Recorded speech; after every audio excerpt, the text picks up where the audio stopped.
Mish and Rashi, the Torah portion, Korach. We're in the second reading. Let's get right into the story, the rebellion of Korach. Okay, we are chapter 16, verse number 14. You have it there?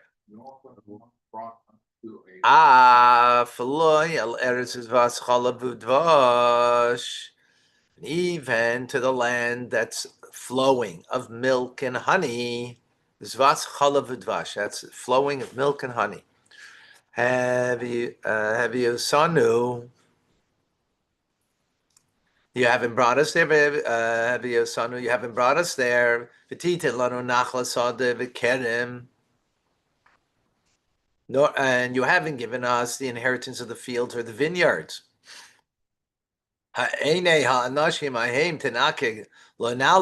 Even you gouge out the eyes of those men. We will not go up. Wow. Rashi in 14. You have literally means and you gave us, but in the context it means you didn't. Hadavar Musav al loy. The matter goes back to the no, the loy. Ha'amor lamaila. That's actually said. That was said yesterday. Loy na.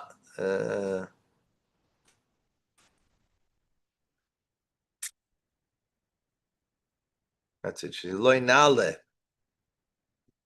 In other words, you have not brought us to the land of that's flowing of milk and honey, and you did not give to us a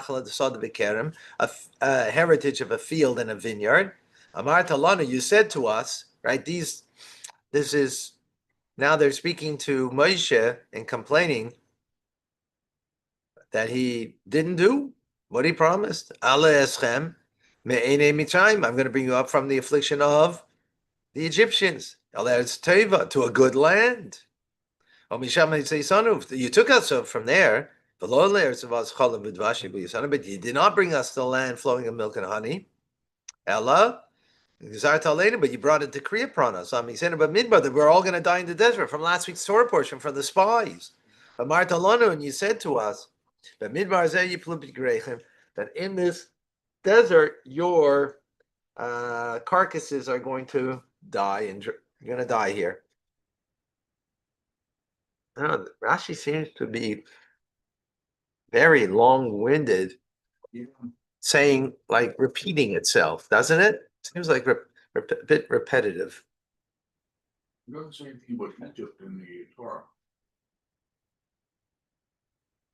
Well, yeah, you're right. It says that you haven't. You took us out from. Okay.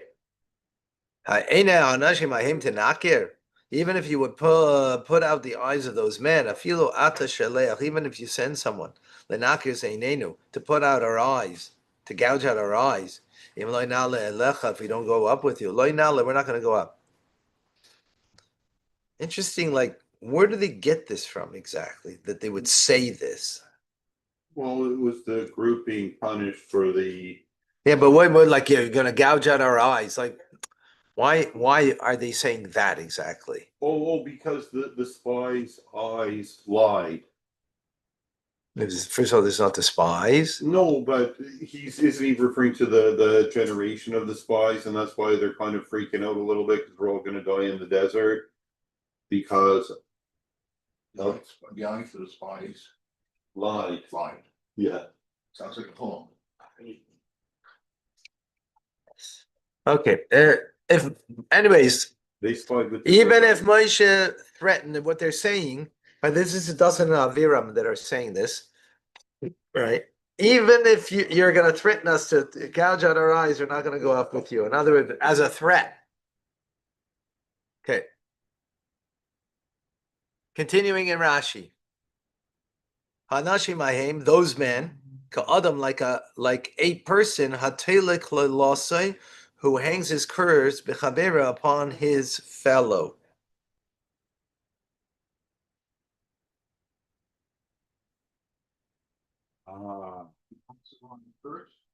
Yeah. They're meaning themselves. The Ayin Hara. They're speaking about themselves. As you don't speak directly about yourself, right? Because you don't want to bring an ayin hara. So you're speaking indirectly about yourself, right?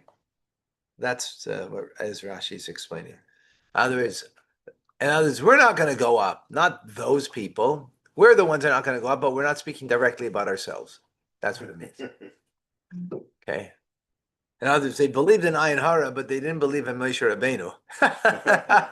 It's pretty, when you think about it, pretty crazy, right? The Ayin Hara predates Moshe Rabbeinu, though. Whatever, but Yeah. you know, Abel and Cain.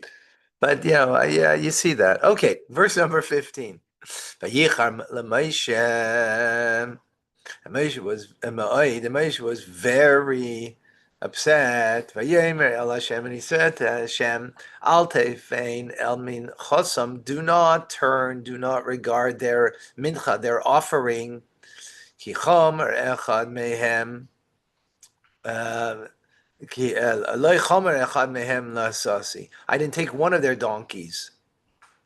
V'lo ha'reis as echad mehem, and I didn't do anything to harm a single one of them. Okay, Rashi. Like the guy says, what are you so upset at me? Did I lend you money? Did I do something nice to you that you're so angry at me? And Shmuel also said the same thing. I didn't take a donkey from them. Right. So what's his donkey business? Let's see Rashi in 15. Literally means Moshe was greatly upset. Now he says to God, don't turn to their gift. According to the simple meaning, it refers to the incense, right? Because they're going to offer the incense. That they're going to offer tomorrow. Do not turn to it, do not accept it. Who's talking to him? Moshe is talking to God. Okay. Look at the verse. No, you don't see that in the verse? Yeah. Clarifying it. Okay. Well, I don't want you to clarify it because I said so. I want you to see it in the verse. That's why I'm saying it. I missed it. I understand. That's why I'm saying go back to the verse and see it. So you see it for yourself, right? Okay. As they say in French, seeing is believing, right?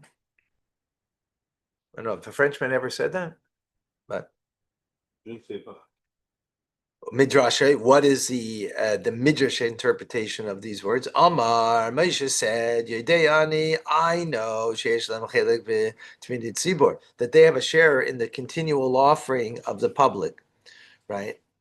Meaning, right, because I was wondering why it says here mincha. Mincha means the continual offering that's brought every day by the Kohanim and the Levites, right? That the Levites have a portion in it. They're Levites. Yes. Actually, Korach is a Levite. That's why it's so tragic. This is the only episode where the Levites get it. Yeah. He wants to be the Cohen. But it's only him and Lechura, and they're from the tribe of Ruvain. Dasan and Aviram are from Ruvain. They're not from, so Okay. not so clear why. Yeah, because he's speaking, because it was Dasan and Aviram that were speaking to him. Now he's speaking to God. I guess he's taking it to Korach, who, the instigator. I don't know. Avchel comes, so their portion of offering too, lo yikubal lefenecha, should not be accepted before you, l'ratzon, as a goodwill offering. Tanichel be'esh, let the fire on the altar leave it over, lo yichelu, and let it not be consumed. Right, like Eliyahu with the Baal, right? That it wasn't consumed. So he's saying here, don't let it be consumed on the fire, meaning that. So Moses is instructing Hashem what to do. Yeah. Okay. Yes. I did not take one of their donkeys. What does that mean? I'm not taking a donkey of any one of them. So why is he saying, even when I went from Midian from Midian to Egypt, right, to redeem the Jewish people, he didn't take anything from anybody to do his work as the leader of the Jewish people. I had my wife and my sons ride al chamor on a donkey, and I had the right to take the donkey from theirs. In other words, since I was there to serve the people, the one who's there to serve the people has the right to take from the people, right? Especially as a king, and he has the law of a king. A king takes his possessions from the people. That's the law of the king. But he didn't do that. That's why now we were wondering why it's speaking about a donkey, because donkey is the way to long distance ride. When you're going on a long distance ride, you're going on a donkey. So when he brought his wife and kids from Midian to Egypt, he had the right, because he was then the leader of the people, that he should be able to take possessions from them to fulfill his mandate for the people. Thank you. But he didn't do that. Even that he didn't do. Targum Onkelis Shachris. Targum Onkelis says the word Nasasi Shachris pressed into service Lashon Arami. It's an Aramaic term. Kachnikras Angarya Shel Melech Shichra. And the levy of a king is called a Shichru. Okay. L'chaim. Is that clear? Okay, 16. Yomer Moshe el Korach, and Moshe said to Korach, Ata you, and all of your entire congregation, Hayu lifnei Hashem, should be before God. Ata you, Behem, and them, Aaron, Mocher, and Aaron tomorrow. Behem, whose name? Adascha, your congregation. Now there's those people that are together with you, the 250 men, right? Of renown. Ukhu ish, and each man should take machtalsei, a fire pan, when asnom aleim keteris, and he should place upon it keteris, incense, v'hikraftim lifnei Hashem, and they should bring it close, presented before God. Each machtasa, each person his fire pan, chamishim amasayim machta, 250 fire pans, ba'ata, and you, ba'aren and Aaron, each machtasa, each one with a fire pan. He crafted machtasa, chamishim amasayim ish, shibachem. I don't know what Rashi added there that the verse didn't say already. I don't know. You know, the more you learn Chumash and Rashi, the more you see, I don't understand. Because you get to now see things that you didn't see before because you weren't exacting on things. And now, like, what Rashi add over there in that statement? And furthermore, the verse it sounds a bit repetitive, right? All right, I don't see how Rashi addressed it. Just look at the beginning of the verses. They should take, each person should take a fire pan and put on it the incense and bring it before God, right? Each person, 250 fire pans. And you and Aaron, then at the end, each machtasi, each one should take a fire pan. You just said take a fire pan. Why are you saying again take a fire pan? It's not the first time the fire pan and trouble have come together. Well, that's not the question. That's not the question though. The question is on the verse, understanding the verse. Why repeat at the end? Take a fire pan. You said that at the very beginning to take the fire pan, right? This translation. So it seems to repeat it at the end, like that. Huh? His is the extra word. Ish machtase, a man taking his fire pan. According to his.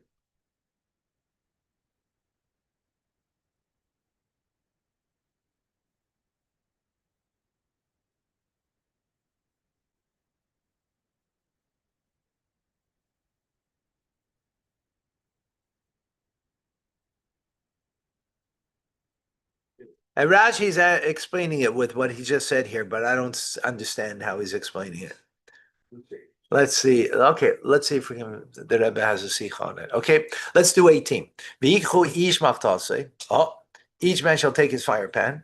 And they should place upon it fire. Okay, now he's adding something because he didn't say that before. And then on the fire, put the incense. And they should stand before the entrance to the tent of meeting with Moshe and Aaron.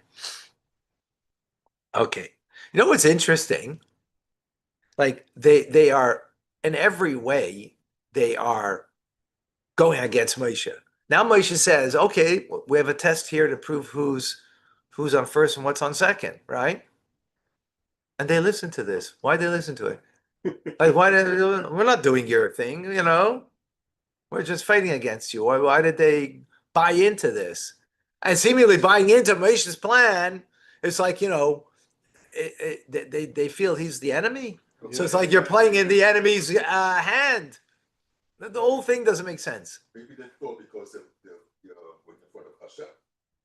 Hashem would confirm or at least acknowledge what they're doing. Because what they thought. Okay. It says Korach was a smart guy. He wasn't stupid. I mean, he knows that Moshe is the leader of the Jewish people and he's hand chosen by God. That is very, very obvious, What's the point of the right? rebellion then? So that's part of that's the question. Anyway, we're gonna look at see some sichos. Because if it's that smart, Moshe has this challenge going in front of Hashem. He should know if I'm wrong, whether Hashem is going to expose it. So maybe he's thinking that Hashem may, after all, back it. Even Moses thinks that Hashem made that kingdom because he says, "Please don't accept their offering." So that itself is a question. That's actually the opposite. Should be the opposite.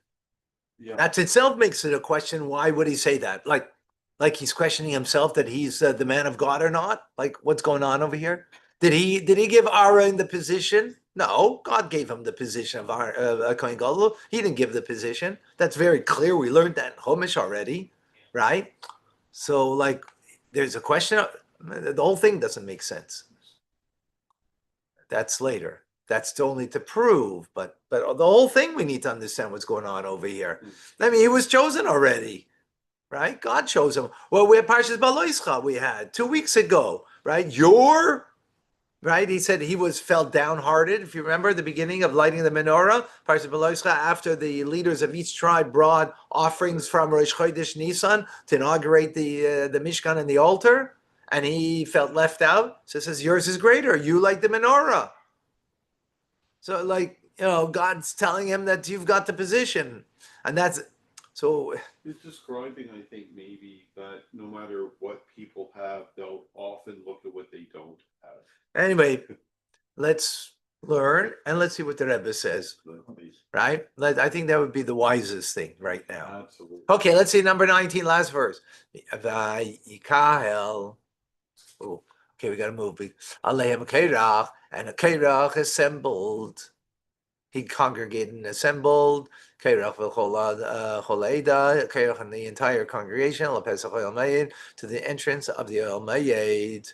Yakved Hashem El Kol Eda, and the glory of Hashem appeared before the entire congregation. Rashi in 19. Yakal Aleim Korach gathered. What does it mean they gathered? So Rashi says in a mockery.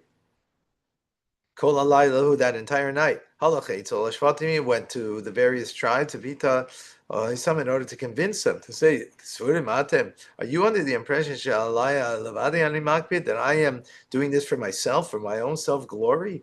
I'm only doing this for all of you. The Moshe and Aaron, they come and take Kol Agdula, all the positions of greatness. Lo Malchus, he gets the kingship. And his brother gets priesthood. Then he goes until they were all convinced.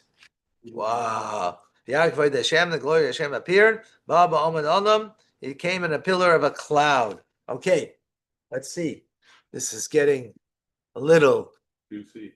more than.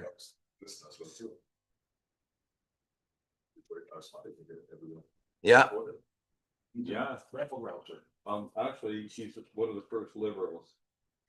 Yeah, he said it. Yeah, why do you make yourself greater? We all heard from God. Yes, yes. but- Exactly. We don't want to work, but we want the money. Because the intellectuals. Of course. A thinking thinker. And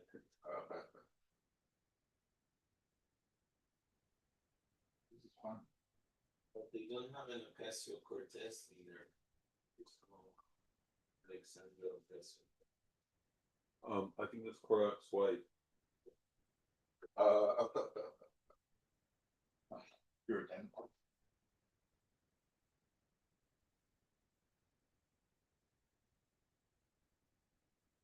Yeah, let's see.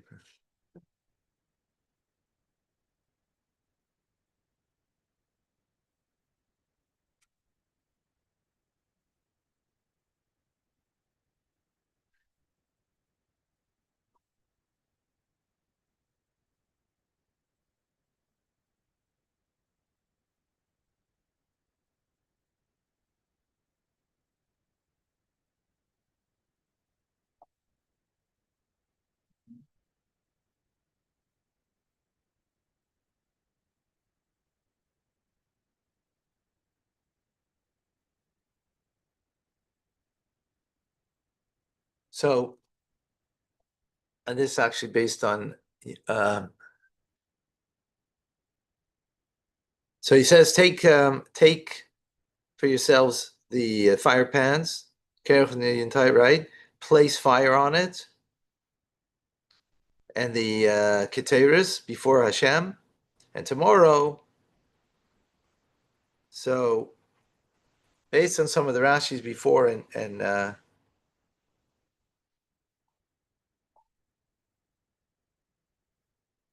so we only have one God. We only have one Kohen Gadol.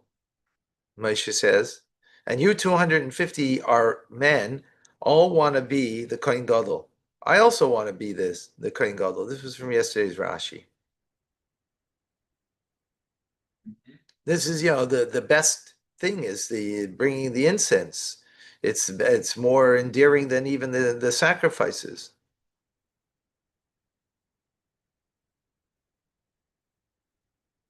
Also. Huh? It's brought in the inner altar, not the outside altar. So it's more of a connection, greater connection, right? The outer altar is about the animal in you. The inner altar is about the deep connection within you. 7:30 tomorrow. So gracias. Thank you, Shmuel. Thank you. Thank you. Thank you. Thank you very much. Thank you, Sean. The box, stucco box. It's in the office. It's in the office. It's in the office. Thank you.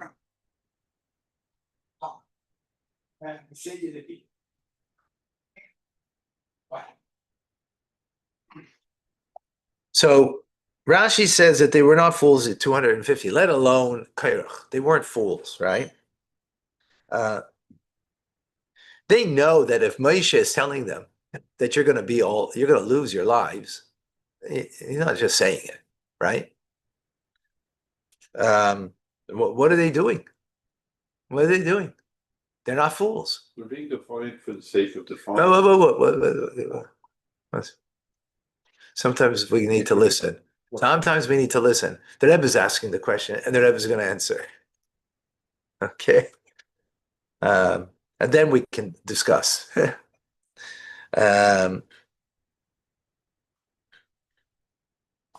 So the Rebbe takes this and turns it around. He says they had such a strong desire to be the Kohen Gadol, each and every one of them, right? Which that desire is an appropriate thing, is a healthy thing. And that's why, because it doesn't make sense. Why does Moshe say, I also want to be the Kohen Gadol? What do you mean, I want to be the Kohen Gadol? Like, what's he saying? What kind of, that sounds foolish. What do you mean you want to be? God made, you believe that Aaron was made the Kohen Gadol, right? So why would you say that? You know why he said it? Because he's saying it's true. The desire that you want to be is okay. That's not a problem. On the contrary, that's a healthy thing. I also want to be Kohen Gadol, to have that lofty experience of closeness to God and bringing the Keteris and being there to serve in such a way. That's help. That's great. That's amazing. That's good. Only the desire is good, not to act upon it, though. Right? Not to act upon it. And we see that in the second Holy Temple, there were people who bought their way in to be Kohen Gadol. Why? Because they wanted that closeness and that experience with Hashem, even though they weren't fitting for the job, and they died there in the they died there because they were not fitting for the job. So this gives a little insight of what's going on over here. Huh? Yeah. Yeah.